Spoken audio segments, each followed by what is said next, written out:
आज गुरुपौर्णिमा. महाभारताचे रचनाकार महर्षी वेदव्यास यांचा जन्म आषाढ पौर्णिमेला झाला होता आणि म्हणून या दिवसाला व्यासपौर्णिमा देखील म्हटलं जातं.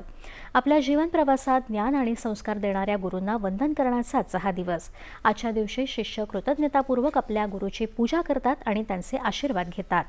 गुरुपौर्णिमेनिमित्त आज राज्यभरातील विविध मंदिरांमध्ये अनेक धार्मिक कार्यक्रमांचं आयोजन करण्यात आलं आहे. विविध दत्त मंदिरांमध्ये आकर्षक रोषणाई करण्यात आली.